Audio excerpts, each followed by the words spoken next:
Hi, everybody. Welcome to the America Unchained Project podcast. I am excited today about our guest, Dr. Kelli Palfy. She is the author of Men Too. It is a book that is dealing with the sexual trauma and sexual abuse of men. This is an important topic for our society, for this time in history. But also, if you have boys in your life, this is a topic that is hard for them to talk about and maybe even hard to recognize the signs of. So Dr. Kelli is here to talk to us today about that. And it's a very important, prevalent thing in my life personally. As many of you know, I have 3 sons, but also because I have engaged with men over the years that something happened to them and it made them struggle or feel shame. And I've never really known what to say to them, except that they are loved and that should not be the identity they carry. But I love that today I'm going to learn more from Dr. Palfy about what to look for, but also maybe how to steer those conversations. So Dr. Palfy, hello. I'm so excited you're here. And I know you've graciously said I can call you Kelli. So hi, Kelli. Hi. So Kelli, before we start, just tell us a little bit about who you are. How everyone has a story as to how they got into this and why you chose to write.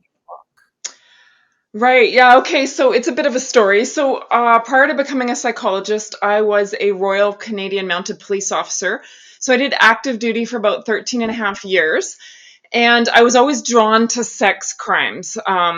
So I would take on these sex crimes investigations. And then in about 2002, I was asked to join this unit that was being developed called the Integrated Child Sexual Exploitation Unit. So we started up this unit in response to problems that already existed. So we had a big case come in from the US, actually. It was the Department of Homeland Security and your US Postal Service that had done a joint investigation in regards to some suspicious packages. They discovered that they contained child pornographic images.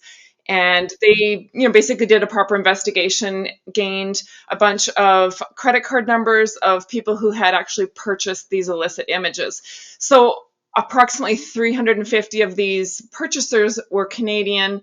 Several of them, 90 of them, I think, were residing in British Columbia, which is where I was residing at the time. So we developed this unit in response to this case and other ones of similar nature.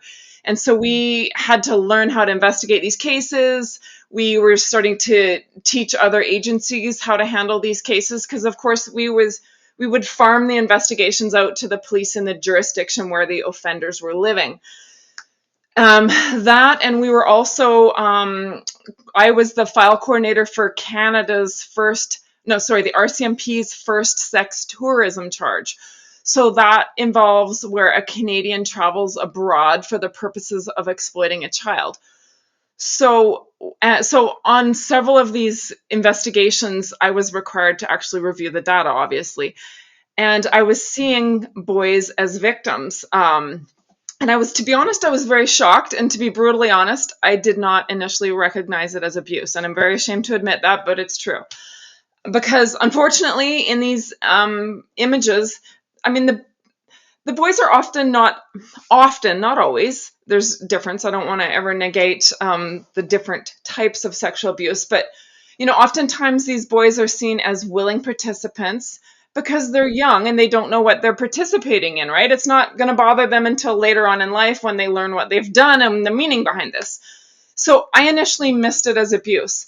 And we had a private lecture from a pro hockey player, one of the first pro hockey players to ever come out with his abuse history. And he told us the reasons that he hadn't reported. And so it was like God opened my eyes. Honestly, I have to say God opened my eyes to this issue. I had been a corrections officer prior to becoming a police officer. And I remember being very confused, of wondering, I'd grown up in a pretty gross environment, to be honest, and the women in my world were not exactly healthy.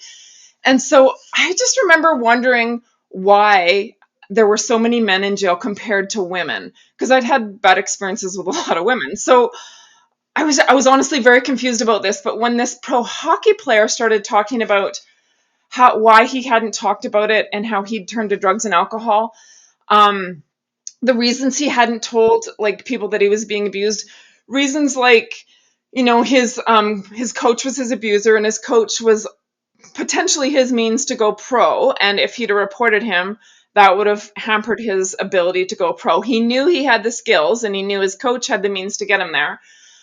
He also was raised in poverty, and his career was literally lifting his family out of poverty. Plus, he felt that some of his parents' teammates knew that he was being abused but did nothing, and that infuriated me. But it also opened my eyes, right, to the fact that we kind of ignore things that we see. And it kind of sounds crazy, but at the time I was going through significant bullying in my career, and he talked about living this double life. So when he said those words, those really resonated with me, because I too was living a double life. I mean, here I was, a cop with a badge and a gun, being bullied by my supervisors, and I did not know how to stop it. So my heart really went out to him. And I always say, fast forward a few years, I lost my career to the bullying. And I was this is literally what brought me to my knees for the first time. So I was like, God, please, you have to give me something to be passionate about. I can't, no offense to waitresses, but I just didn't feel like I just could not go back to waitressing after having done all this work. And I was like, God, you got to give me a career to be passionate about, or I might become suicidal. I don't even know, So he reminded me of this lecture that I'd been in with Sheldon Kennedy was his name, and how desperately I'd wanted to help him, but felt like I couldn't. So when I got kind of like what you and I were talking about beforehand, God, if you open the doors, I'll go. So that was my prayer. If you open the doors for me to go to U of A, I will research this and find out why boys and men are not discussing this. So that's what I did. Was part of it was conviction about having missed this. I was like, in my mind, I was aware that I was literally being trained as the subject matter expert, and I was missing this. So if I'm missing this and I'm the police lady investigating it, what about the rest of the world?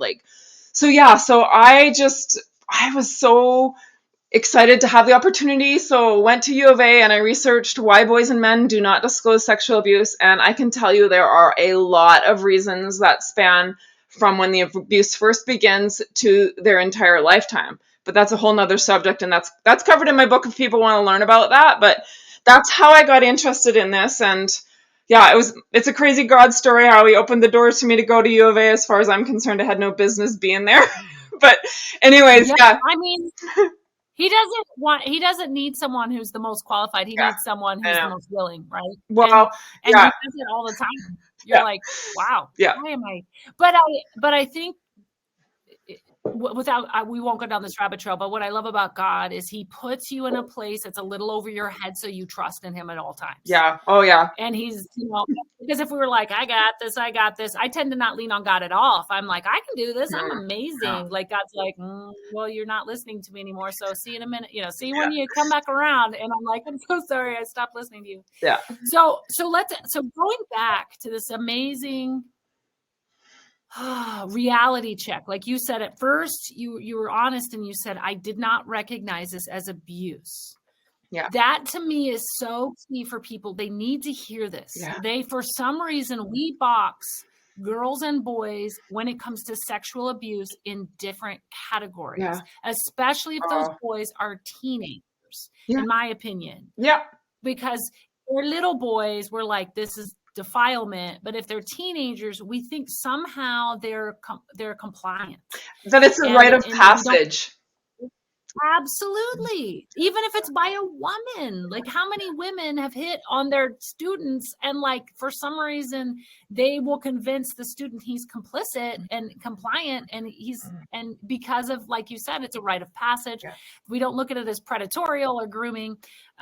So let's start down this path. So as a mom, I am very hawkish about where my kids go online, when they go online, who they talk to. None of them are on social media, even though I have two teenage boys. And my oldest is like, I don't even want a smartphone, Mom. I just want a phone. And so he has a phone, like an old school, like you have to like tab it to text, but he wanted it. Mm-hmm. I was like, okay. We have to, I understand we need to teach our kids to live in the world they live in. I recognize that. But what we as parents, I think, don't often stop and realize is the world is coming to devour our children. Oh my God. And they are not adults. Yeah. They do not deserve adult level privacy. They have not earned this place in life. So when you started recognizing this, I want to know as a parent, and I know that we could go in a lot of different directions because there's so much you've written about and so much you've even talked about. And by the way, this is a great time to mention this to those that are listening. Dr. Kelli has actually done an extensive podcast with Focus on the Family Canada. We will link that below as soon as that goes live in August. If this is out a little bit before it has come out, don't worry. When it comes out, we'll put it below. But she's gone into much more detail than what we're going to talk about today. But because one of the biggest passions I have in my heart is to protect our children, keep them safe, and if something has happened, pull them up out of shame and restore them. What would you tell parents they need to be either protecting their children from engaging with, or when you actually see signs, what we need to be looking for? Okay, so first off, I would say that I would agree with you. The world we're living in now, we do not have the luxury anymore of not educating our children. We have to educate our children. And I know certain people, even my own advisor at U of A, would disagree with that. She would say it's not up to kids to protect themselves. But the reality is sexual abuse is so rampant and the predators are so rampant and they are not being properly policed because they are plentiful and our police are overwhelmed. I know that from the clients that I work with that tell me they don't have time to get to these files. And I know that from just my own previous work. So we have to educate our children about grooming, about sexual abuse. And I don't mean we have to scare them. Fear is learned, but we do need to teach our children that just because someone presents as lovely and kind and helpful and loving does not mean that they always have the right agenda. Not that everybody's bad, but that some people, bottom line, if someone tries to touch you or show you illicit pictures, that's not good, right? Like you have to come tell an authority figure, a parent or a teacher or something that's not doing that. And if they don't help you, go tell someone else, right? And that, so unfortunately, we do have to teach our children these things.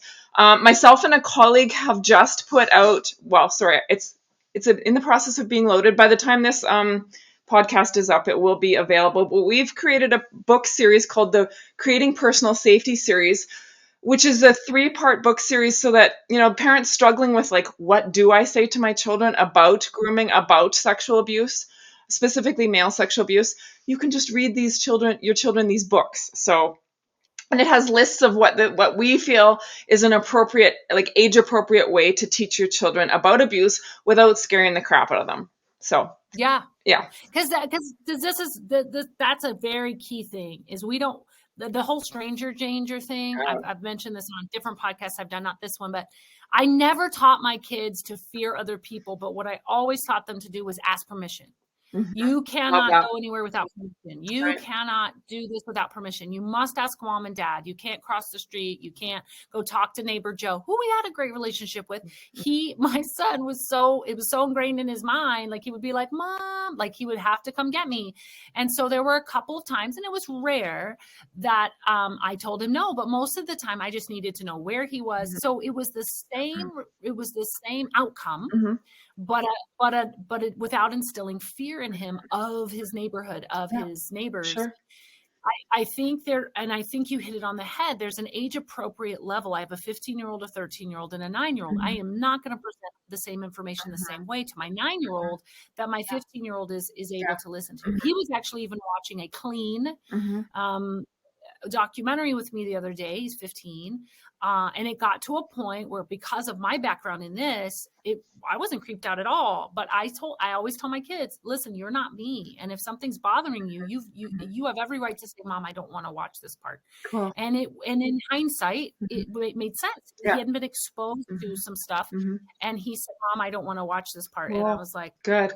So I finished it on my own. And then I said, hey, when that part ends, this is what happens. Do you want to finish? And he said, okay, I just want to skip that part. It was bothering me. Well, and it should bother you. Probably what's bothering him most is watching it with you, right? He could probably watch it on his own, but watching something sexual with your parent is not comfortable, right? So, yeah. And it was pain. I mean, it was a documentary explaining, from a Christian worldview, explaining, some of the messages that kids are getting. Yeah. So it was definitely tame for most 15-year-olds, but you make a very good point. So that actually brings up another topic. When you're presenting this information to your children, how would you say a parent should expect their children to respond? Number one, this is mom or dad talking about, even if it's appropriate, sexual topics. We're talking about naked bodies. We're talking about, even if we're talking to a 16-year-old, 17-year-old, 18-year-old, some parents shut down because they don't expect their child to respond a certain way. Honestly, do you know what I'm trying to say? Yes, but I'm sorry, but I'm going to put that back on you and say, honestly, I think that's why we have to start young. And I know for a lot of your listeners, it might be too late, but we need to start young, teaching our children the appropriate body parts, male and female, using the appropriate terminology because if you're afraid to use that, they're going to think they shouldn't be using those words either, right? So, and I just want to say, I love what you said about respecting your child's boundaries. That's huge. I think one of the things that we in Western culture have have done not a good job of in the past is forcing our kids to say, kiss Auntie Phyllis or whatever and hug so-and-so, right? Like when their gut instincts are saying, no, I don't want to do that. And you force them, they get this message that they're not allowed to listen to their own instincts and that they have to allow adults to touch them, even though they don't want it. So I'm a big advocate that, we have to respect our children's boundaries so that they have bodily autonomy. And to, give them the choice. Do you want to, hug Auntie Phyllis? I'm saying it's okay. If you want to, you can, but if you don't want to, you don't have to. So I love that you said you respected his boundaries. Yeah. And that's a great point too. Like my niece has children and they don't really know me yet. Like I come in and out and if I've been there multiple days, they're so sweet. They want to play with me, but I always tell them like, if they're like, do you want to give her a hug goodbye? I'm like, you don't have to hug me. Yeah, me we too. can high five. I can wave at you. And sometimes they'll wave at me and I wave back, or sometimes they'll high five me and sometimes they hug me.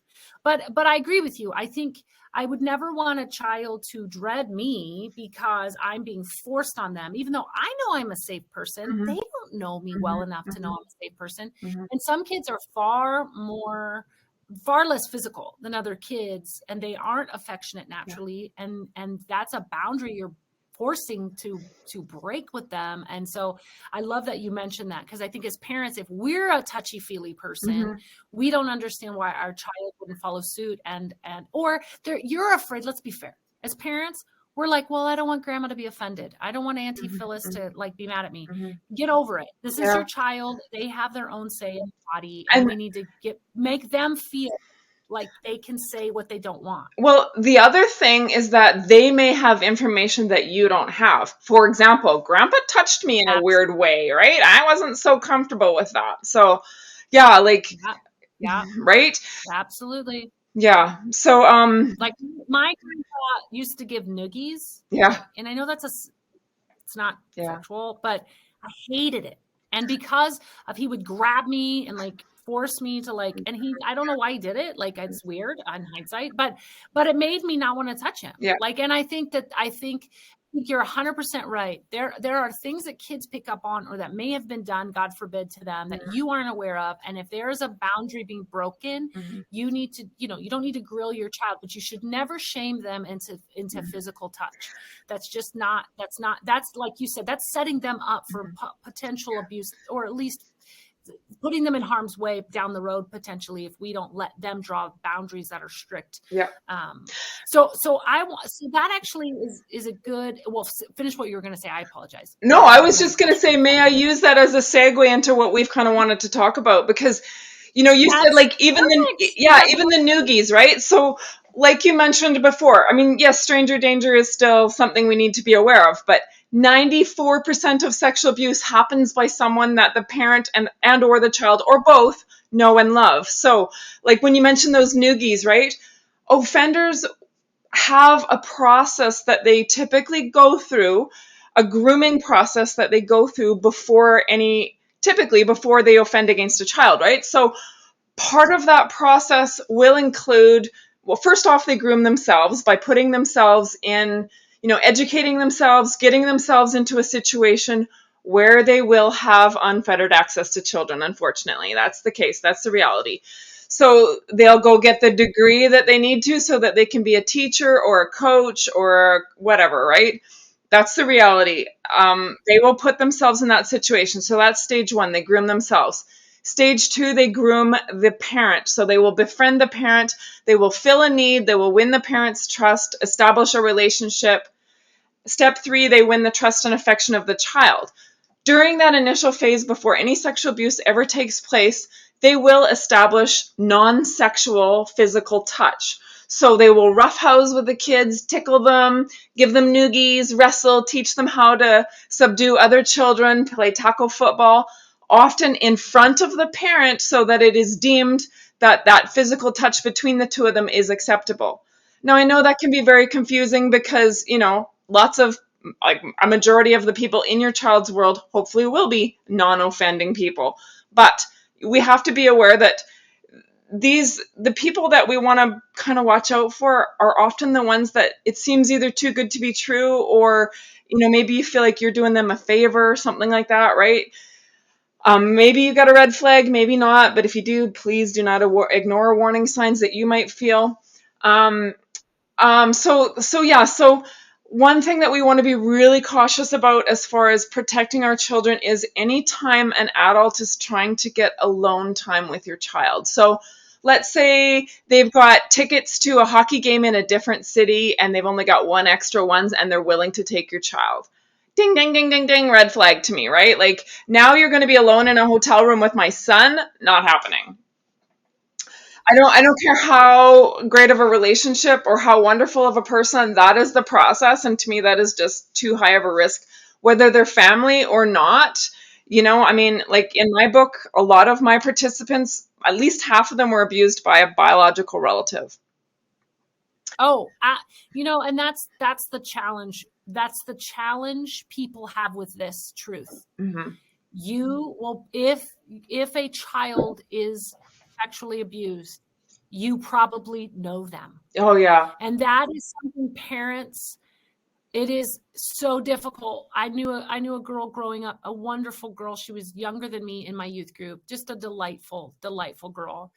And when I was in college, she was, I think, a junior or senior in high school, and she was raped by her brother-in-law in her own home. And she came forward, and thank God everyone believed her. And she became pregnant, and she gave her baby up for adoption. So it became a beautiful story out of a terrible story. But she was believed. And that was so joyful for everyone involved. I mean, just a tender, sweet heart of a woman. But even her sister believed her. And that must have been one of the hardest things that sister ever did. And yet, in hindsight, I'm like, what a brave woman. But to believe her sister because of the integrity of this girl. And yet, it is a hellacious thought to think that you would know someone who would harm your own children. My dad once told me, if anything ever happened to my kids, just give him a call. He's happy to go to jail on my behalf. He was sort of joking, but I actually just know my dad. Like, this righteous anger will well up in you.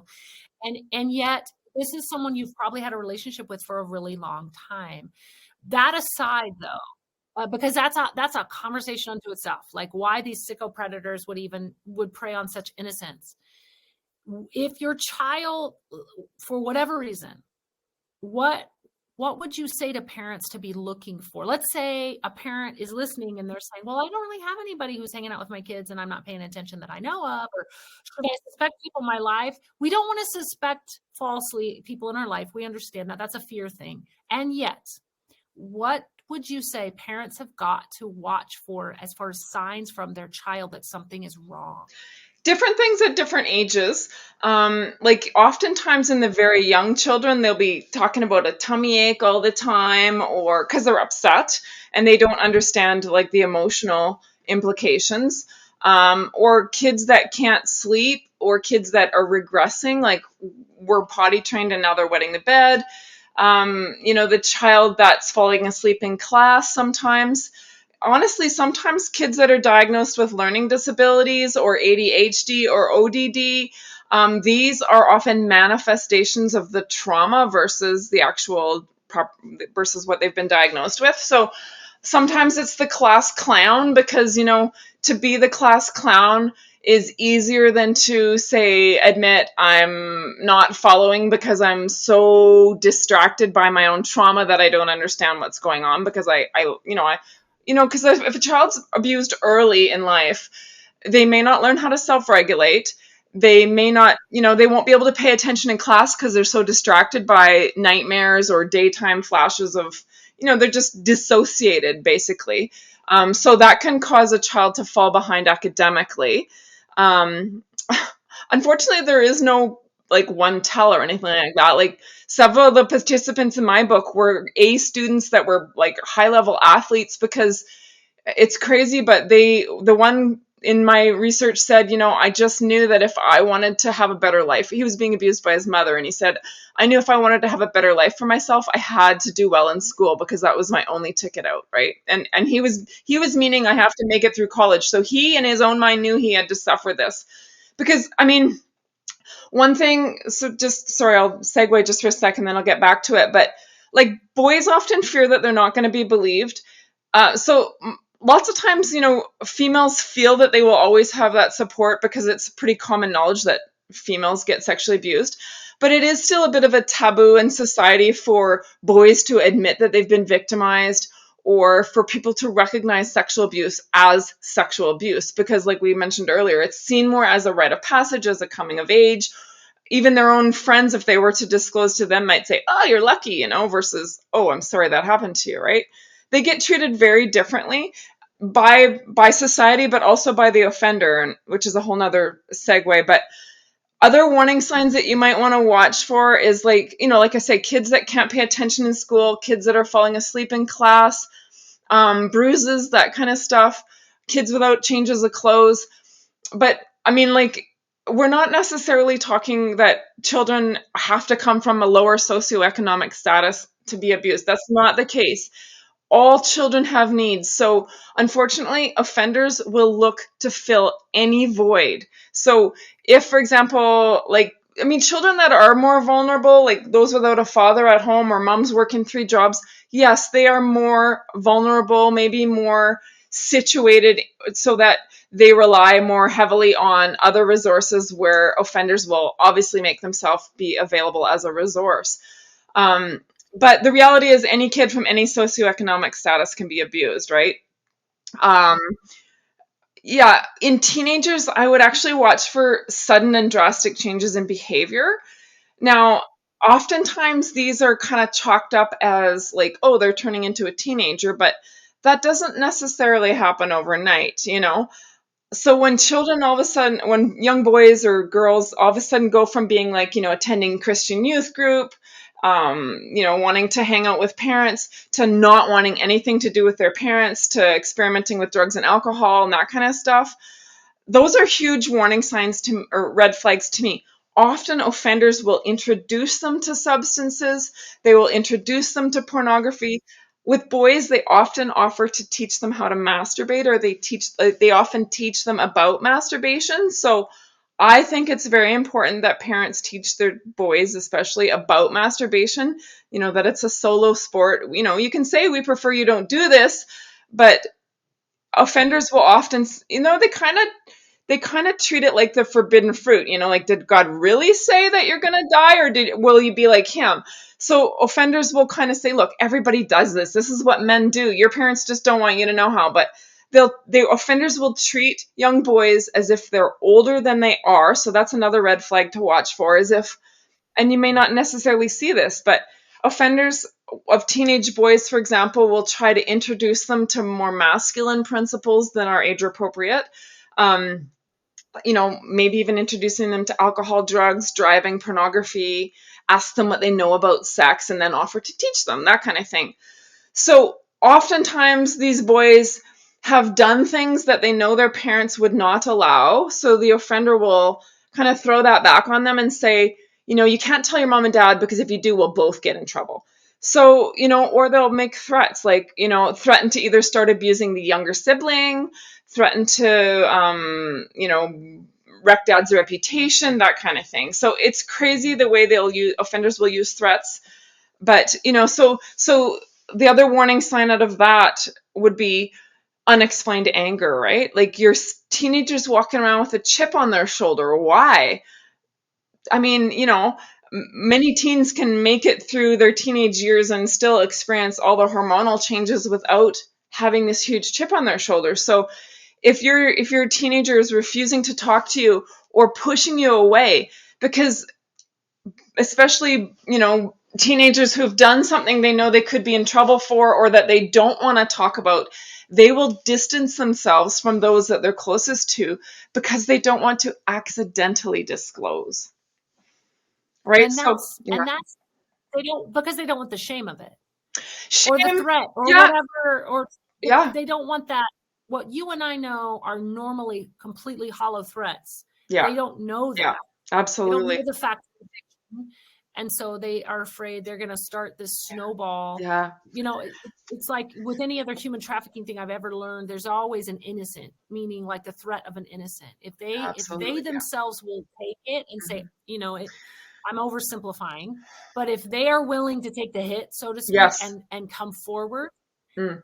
but if then that groomer or that aggressor will say, well, what about and they'll go for an innocent, a little brother, little Mhm, sister, mhm. cousin, even a child, if it's a young mom, and they'll just go down the list until they find what currency will work with that child, and they'll hold that against them to Yeah. keep them quiet. And they're not always empty So as a threats. parent, They're not always empty threats, right? no, Because, oh, yeah, if you've got the coach who that's has a fair access point. to other people, or, yeah, I mean, I've heard of cases where the male will take the abuse so that his younger sibling won't have to, or that his classmate won't be starting to, yeah.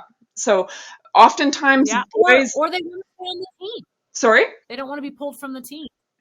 Or like you were saying about the coach, Mhm, they'll pull them from the team mhm. a couple of times to let them know they mean Yeah, business if they resist yeah. whatever it is that abuser is wanting to do. And when they realize, oh, he means it, they'll come. Yeah, I just watched a fantastic movie called Athlete A. I think it was called, on Netflix.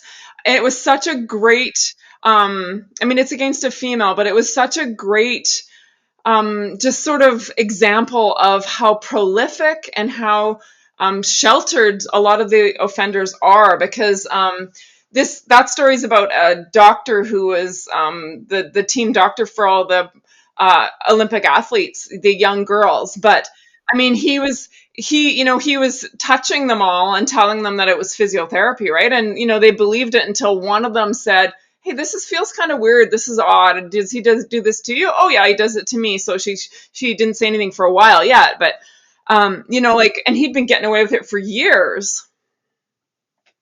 And the university just tells them that it's in the line of physiotherapy or whatever. Like, it the sad reality is oftentimes these pedophiles will work together so that whoever is abusing the person that they would report to is also an abuser, so they will cover for each other. It's crazy how connected they are. It's crazy. But we're seeing that all over the And media. we're seeing the media be complicit in basically accepting child abuse and grooming in the classroom or anywhere else. And that's something that people will get angry when they hear, but they don't get angry at someone trying to wake them up. They get angry. I mean, they get angry at the person who's the messenger, who's saying, do you realize this is sexual grooming? They'll say, well, no, the news told me that it was perfectly acceptable, and because it's teaching kids things they need to know. Who says they need to know? Like, I don't care who you are. You do not have the right to tell my child about sex without my permission. Mm-hmm. I don't want you standing in front of a class talking about any sex to my children unless I know, because my husband is a physician assistant. He's talked to my kids openly about anything they've ever asked him. He's got biology books he takes out when they're little. When I was pregnant with one of the kids, he's like, let's look at body parts. This is what's going on in mommy's body. It's awesome. Yeah. This is what's going on. And this is they're like, how did that happen? Well, let's talk about how God made the body, and this is amazing, and this is how it works. And you're right. You have to take the shame off of it, off of the right stuff, off of their body, and off of growing up and getting married and having sex. But if I found out that Timmy's mommy was telling my 9-year-old sexual things, I'd be floored. Red flag. Then why is it acceptable for their teacher to do the same thing? Yeah. Like, I'm like, you don't have the right to talk to my children without my permission. Because to me, I don't know what you're saying. Yeah. I don't know if it's in a medical context, and I would like to be there, please. I've actually attended talks that were age appropriate for my kids, but I sat there and some of the stuff that was presented, I actually held issue to. It wasn't vulgar or overly sexualized, but the spin put on it was a little. So I had a few questions at the end, very kind questions. They didn't like that I had questions, but I also but even if it was perfectly fine, parents, I knew what was said to my child so that if he had a question, I knew how to answer it. Yeah. And that's the most important thing. We've got to be more engaged in our children's lives because the information they're receiving may be 100% perfectly fine, but it could get messed up in here, and then it's going to come out and you're going to go, whoa, I got to straighten this out. Yeah. And if you're a teacher, my personal opinion is you got to guard yourself. You've got to guard yourself. Like, why would you open that Pandora's box of trying to explain something to children without their parents knowing? Because as a teacher, why would you want to be liable for that child going home? And even if they misunderstood the conversation, now you're in hot water. So I don't know. I'm just a strong advocate of be in your children's business. Like, it's not the teacher's job to sexually educate your child. Yeah. You've got to be willing to do it. Well, and this is a good example of why we need to be very open with our children. And Charity, in the beginning, you asked me, how do we control their responses? I honestly would like to say, be more worried about controlling your own response, right? Like, you need to be able to not professionally, but in a loving way, respond to your child's questions in an age appropriate, loving way. So that means educating yourself first about what they need to know, like understanding grooming, understanding how and where sexual abuse happens, which there's a million examples in my book, and many other books too. But yeah, so, and then like controlling your own response, answering them honestly, because honestly, like, it's not going to make them be interested in rushing out and having intercourse. If you start young, the kids are just going to go, oh, gross. They're just going to say, I don't want to do that. And you don't want to do that. That's fine. You don't ever have to do that. Right. Which of course they'll change their mind when they get older. Right. Hopefully. But yeah. But there is something that's called the law of first mention. So basically whoever gets to educate the child first, it becomes sort of that foundation that they build upon and that they compare every other piece of information to. So that is a big reason why we have to be the first to educate children, to teach them the truth, right? The truth about their bodies and about their bodily autonomy and about their right to protect themselves. And like I said earlier, that children don't need to be taught how to masturbate, that if they're going to do that, it's a solo sport. No one has to teach you how to do that, right? Like, that's one of the ways that offenders will start to abuse a child, is say, this is what guys do when they're alone. Do you do this? Oh, yeah. It's crazy. Well, and it's like similar to what Dr. Seuss said, the first person to a child's heart wins. I think that's so true. Like, whoever establishes the norm, which should be parents. And again, parents, I get it. Like, I grew up in a house, you never talked about sex. Yeah. Like, never. But Luckily, I had a youth group that, with all the parents' permission, they said, listen, parents, you're welcome to sit in here. You can know everything we're about to talk about. This is what we're going to talk about. And they separated the boys and the girls, and they talked about, in a healthy perspective, what this is. And they allowed questions. They didn't shame anybody for having questions. And, if you don't have the resources, or you're like me and you might be like, I don't know where to even start, or, or maybe you're a single parent and you have an opposite sex child and you're like, what's normal for me to say? I don't want to make them uncomfortable. Get a book. Get a video, you watch it, you learn. And if they're like what you were saying earlier, Dad, I don't want to watch this with you. Mom, I don't want to, but it's good information. It's solid information. It's healthy. Say, I'm not going to embarrass you. I'm not going to make you watch this with me, but I'm asking you to watch it. And if you have any questions, I would like for you to talk to me about it. Or here's a book, or like,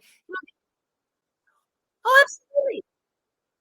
Yeah. And I think that's the thing is we, like you said, we do not live in an age and time where we can accept ignorance is bliss. It is not bliss. And as parents and guardians and teachers, we've got to arm ourselves with information that is accurate, so that when the false information comes, not only can we combat it, but like you said, we can present the truth first, so that when something creepy and perverted comes into our children's lives, which is what grooming is, they see that something's off. There's something's weird. I don't feel, and my kids, we tell them, hey, if something, absolutely, if something feels off, if something just makes you feel uncomfortable, you can call us. You can tell us, my son was at a party. It wasn't a sexual situation, but there were some things happening that he was uncomfortable with. And he knew we would ask no questions. We would just come get him. But he told me, I didn't know how to explain it to their parents, because he really likes their parents. I said, no offense. I know their parents.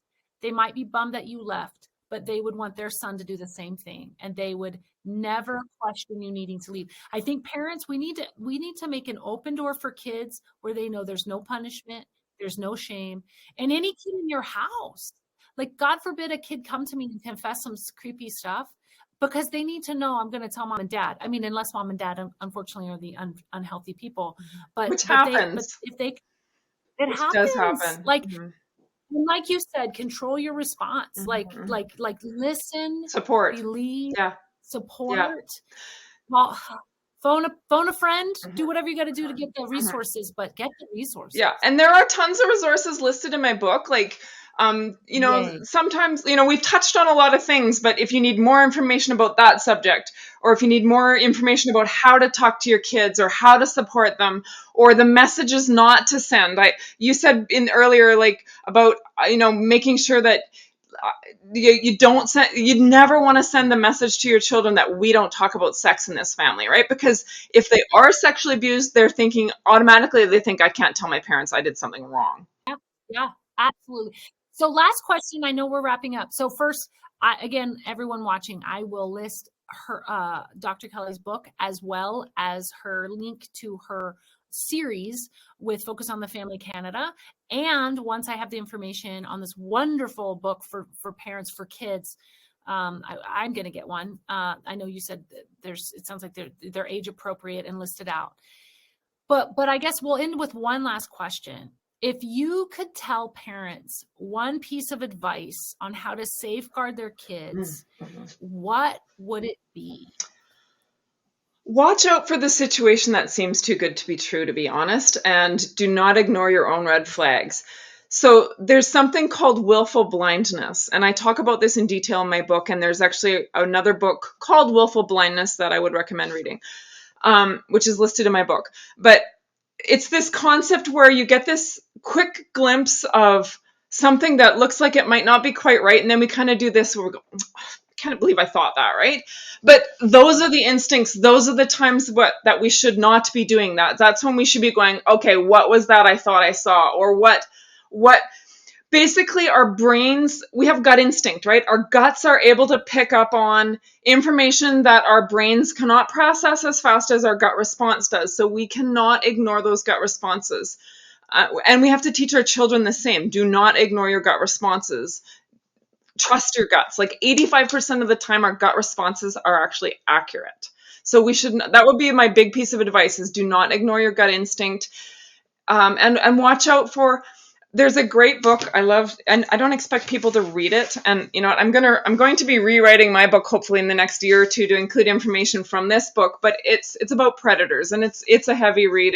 It's not a fun read, but the one thing that I really want to send your listeners home with is that predators are prolific, and they love to target Christians because they consider us naive. And they also recognize that we are supposed to look for the good in people, and that we are supposed to give the benefit of the doubt, and that we are supposed to forgive. And they basically consider Christian venues easy targets. So they will, when we were praying before this podcast, the word unimaginable came to me. So I guess I just want parents to recognize that unimaginable does happen. The research shows that one out of every six boys is sexually abused to some extent by a physical contact, means of physical contact, prior to the age of 16. I think what do they say? One in every three girls, one in every six boys. And I honestly think those statistics are more close to even, just that boys are not reporting. So we need to be aware that these people that are, you know, almost being that resource that's like the savior, there's your red flag in my mind. Thank God we've got Uncle Bill to drive Jesse to basketball. And oh my gosh, he sits with them every week, right? Like, if an adult does not have an excuse to be there, or children of their own that they're there watching, an adult that does not have healthy relationships of their own age, an adult that struggles to fit in, those are your red flags. An adult that seems too good to be true, yeah. Watch for the ones that just seem to be the savior. Sorry, but it's true. No, it's absolutely true. And I think you hit on so many things in just that last comment. I'll let them sit because I could like rabbit trail, and I know we're out of time. Yeah. I want to thank you so much for being on this podcast. You're welcome. For those again watching, look below for all the resources we talked about. Also, any questions you might have, feel free to send them to me directly, and I can either save them for a future podcast, or I can shoot them to Dr. Kelli. And Dr. Kelli, last question. This is not about your book at all, but do you still do private practice? And if so, how do people get a hold of you for that? Well, I'm only allowed to work with clients that live in Alberta, so your listeners, unfortunately. I do have lots of resources on my website, kellipalfy.com. There's lots of other videos with different topics and stuff. My book has a lot of information in it. It has links to a bunch of other helpful books that I recommend. And yeah, sorry, but I'm only allowed to work with people from Alberta. But that's okay. I also just want to say, Charity, one thing that you just said that I think was really good that I would encourage other parents to do. You said, I sat in on those courses. I really encourage parents, even if you can't be at every practice, let your presence be known when, say, a coach is not expecting it. Show up even once unexpectedly, because then they don't fear that you won't do it again, kind of thing, right? Do you know what I mean? Yeah. That is an excellent point. We have felt as parents like we're stepping over a line, being at school or being at certain places, as if that's not our territory. Yeah. Your child is your territory. Even if it's volunteering at school, cutting papers for teachers, you get to know. The best thing I ever did was sub occasionally at school. I got to know all the kids, and I got to know the parents. I got to feel out what was going on here and there. There was a bullying situation. It wasn't sexual. There was a bullying situation, and I easily picked it out just because of my training. I didn't confront the child. It wasn't my job, but I did let the people know. But let's say it had gone something else. You should be able to know who are around your children. You should be able to know who's influencing your kids. This isn't we aren't trying to intimidate in the negative sense, but we are trying to intimidate those that have any harm out for our child. And you nailed it on the head. I think there's too many parents that are looking at sports as a babysitter. They're looking at teachers as saints. I would never want to make a false assumption against anyone, especially at this level. But you can't, like you said, it is unimaginable. and we've got to start stepping in. And as believers who carry the Holy Spirit wherever we go, if you step in a room, you can feel it. If you really let yourself feel it out. I have never gotten the creeps from one of my kids' coaches, but I've gotten a couple of red flags from some parents. And luckily my husband has always been involved in their sports, has always he just waits. He just waits there while they're practicing and lets people know I'm their dad and I'm just gonna wait till they're done practicing. That's awesome.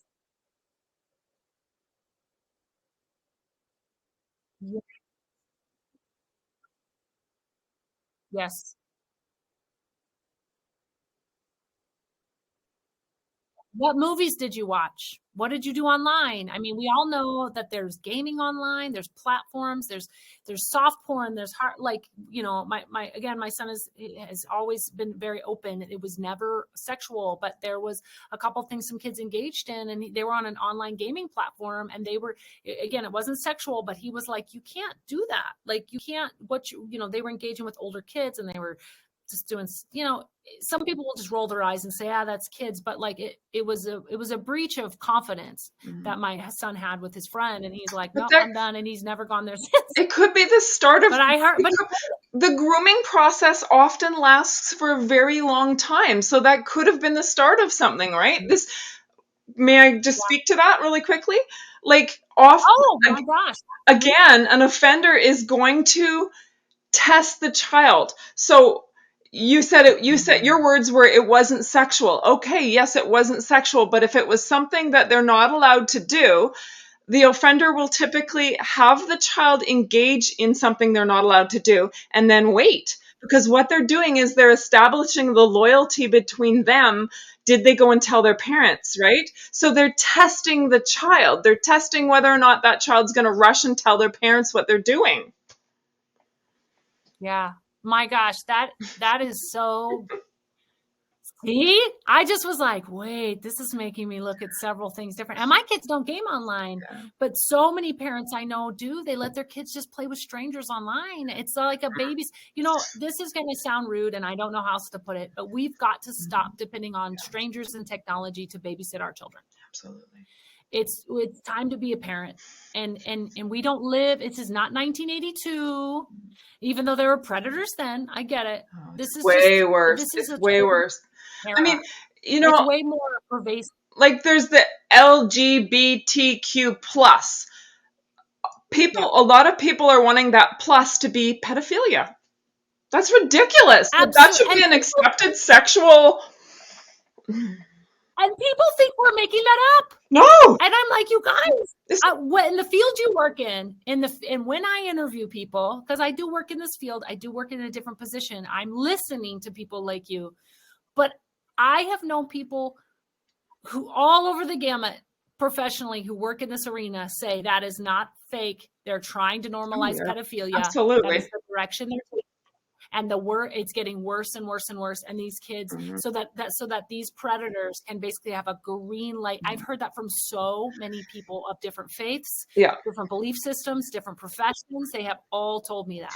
And it's the unimaginable. You can't even wrap your head around it. Just to give you an example, and then I'll let you go. But when I worked in the child sexual exploitation unit, there was maybe 6 of us, and we handled all of these internet-based files that came in. They were considered international files or whatever. We handled all those types of files. And I mean, yes, we did have a lot of files, but now what I'm hearing is that I think they said there's 30 people in that unit now in the city that I live in, and every police officer has on average 7 files. So like I said, when I was in this unit, there was 6 or 7 of us in the unit, and we handled all those files. Now there's 30 people in that unit. They're overwhelmed. They're not doing anything proactive, whereas we barely used to, because it's like shooting ducks in a pond if you go online. Like, it is crazy how connected, how prolific. It's as bad as drug use. It's as prevalent as drug use, I tell you. Because like I said, every police officer has 7 files at least, and that's not proactive at all. That is simply reactive, responding to people's complaints. Just to just to give you one example, sorry, to take it back to why we started that unit in the beginning. So we had, let's say, 90 names of different offenders across British Columbia. Now, when we do a search warrant, we go out and we seize their computer. Every one of those offenders would have had an address book, which would have contained several other offenders, which we could not get to because we were responding to other complaints. That work would have been proactive. We never did that. We did not have the capacity to do that. And a lot of these offenders aren't even the ones that are necessarily making the child pornography that they're selling. Like, I know that they're connoisseurs. Yeah. These guys are you're talking about people who are more relational and territorial, and like versus the bigger fish. I hate to say that are running a business of like child pornography.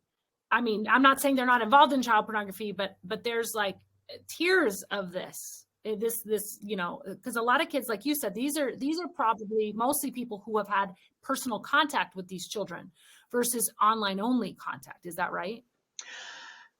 You know what? I'm honestly, I would say it's, you know what, to be honest, I don't know the details of those files. I just know that, you know, that like the luring files, you know, what you would call human trafficking, right? Like, I mean, I was just working with a police officer today who was, you know, telling me she's got a 16-year-old that doesn't want to cooperate and she knows she's being lured.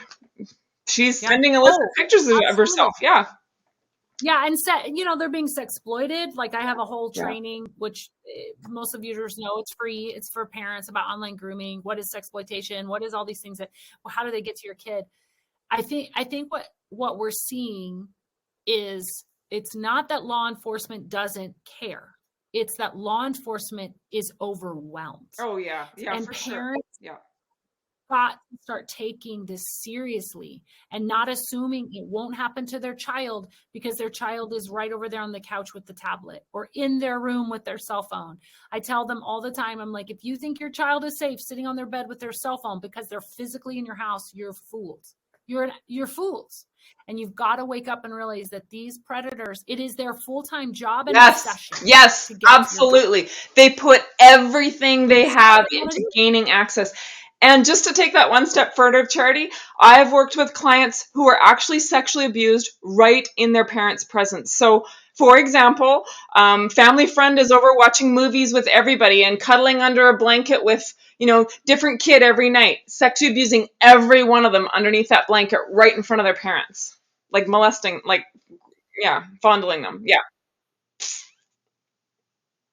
Oh my gosh. I'm sorry, but that adds to the thrill. That adds to the thrill for the offender to be doing it right in front of the parent. I know. You know, and this is gross. Because it was someone my age. But when I was a teenager, a boy would try that with me when his parents were in the room or my mom was in the room. Yeah. And it was for a thrill. We broke up, but if I'm sick and wrong, I don't want to presume that guy didn't become a normal person, but like, if that is what titillates them, then they'll seek that out. And I mean, that is the level. Yeah. And that's why parents, but here's the deal. A healthy adult is going to understand your boundaries for your child. Yep. If I were to tell my best friend who loves my son, who would put her life down for my son, hey, new rules, we don't X, Y, and Z. She's not going to say, screw you, I'm out of here. She's going to say, not a problem. I'll do whatever you need. Absolutely. I'll keep him safe. If that's going to keep him safe, I'm all in on the new rules. For sure. But we've got to recognize, if we lose some friends because they don't like our rules around keeping our children safe, they are free to leave. Because your child is more important than your friendship or offending Aunt Suzanne or Uncle Tommy. And I get that some people will say, well, my grandma and grandpa, they're from a different era, but they do understand the love of a child. And if you say, grandma, grandpa, this isn't about you, this is about our house and we're changing some rules. And if Timmy doesn't want to hug you when you leave, he loves you, but we're going to let him tell us what he wants to do with his body. And if that offends grandma, grandpa, that's sad. I don't want to offend grandma, grandpa. And maybe they're just genuinely offended because they don't understand. But most grandparents, my dad's your grandpa, he's going to say, I totally get it. Whatever makes them comfortable. I'm not going to make them hug me and kiss me goodbye just because they see me twice a year in Florida. You know what I mean? Because my dad cares more about my sons than being offended. So you know what?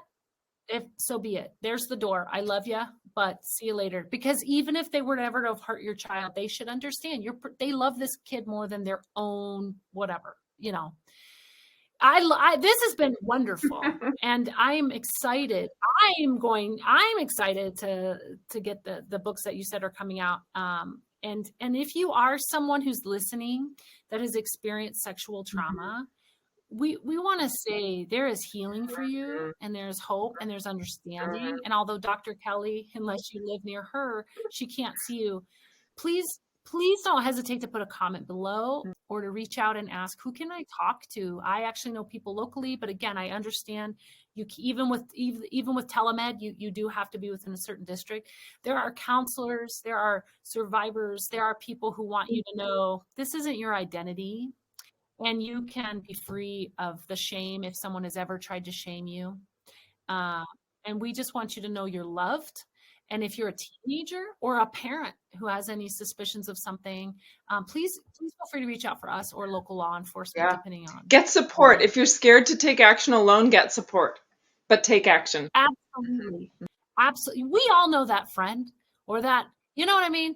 I can think of 3 people that if something happened to my boys, they'd be more fired up than me. I mean, I'd be pretty fired up, but they would be like, we're doing this and we're handling that. And we're going to, because if you feel numb or sick to your stomach, I can't imagine. But like you said, you've got to call someone to take action. If you're afraid to take action against someone, call someone who isn't, because action needs to be taken, because it's highly likely there's other victims of this person. I don't feel like fear is a good excuse to leave a child at risk. Man, that is the truth. They are. I mean, the world is out for your kids. That's why we do this show. But you're correct. We're empowering. We aren't instilling fear. We're instilling power back to where it belongs, which is those that are protecting kids. But thank you so much, Dr. Kelli. My this pleasure. was amazing. Thanks for having me. Absolutely. We will talk again soon. And please, guys, we'll post below as things come in. So just look below.